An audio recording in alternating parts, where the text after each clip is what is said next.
my name is Carrie Hennessey, and I'm a soprano from Sacramento, California, originally from Minneapolis, Minnesota, and I will be making my role debut as Blanche in A Streetcar Named Desire. So I grew up in Minneapolis, Minnesota, and went to one of the smaller colleges in town, or not in town, right out of town, and it was a branch of the University of Minnesota in Morris, Minnesota, teeny little prairie town. But what was great is that getting my vocal degree, I was able to sing anything and everything I wanted. There were no, when you're a freshman, you can't do a full recital. I did it. I did it all and got my hands on as much music as possible and was able to also be involved in the Metropolitan Opera auditions as a young singer. And that's where I got started in this crazy career. Directly out of college, becoming an opera singer is sort of a scary little journey.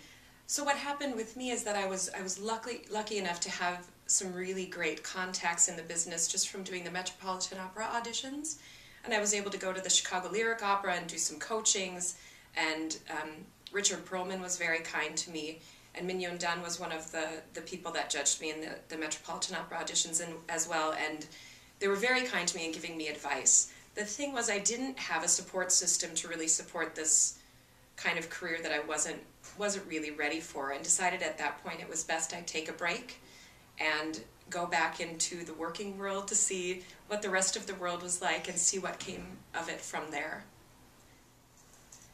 Getting back into the world of singing was sort of an interesting way about it. I didn't go to any young artist programs, I didn't get my master's degree.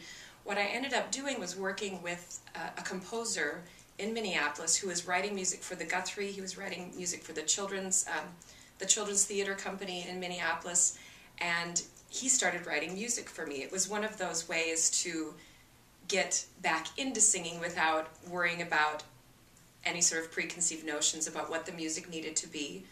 And as I sort of started gaining some confidence and really finding my pipes again, I was able to work with an avant-garde theater company that was doing opera in very interesting ways. So my theater experience and comfort in any sort of stage situation, as it were, was really built through that theater company. I was able to do versions of Don Giovanni and Figaro that were completely non-traditional. And we worked at the American Repertory Theater in Cambridge, Massachusetts. Of course, in Minneapolis, we did 6 months worth of shows. And then also what brought me out to California was a contract I had at the Berkeley Repertory Theater doing those shows with that company. So outside of singing, it's such an all-encompassing art form. You really have to do a lot of reading, a lot of studying, a lot of singing. So there is some relief that's needed. And one of the things that I love, my daughter is a singer, so I help with her Sacramento Children's Chorus that she's involved in, which is a great organization. And then my son loves to cook. So he's involved with a group called the Food Literacy Center that teaches impoverished children about food and where it comes from and how to read food labels and what does it mean to cook in season.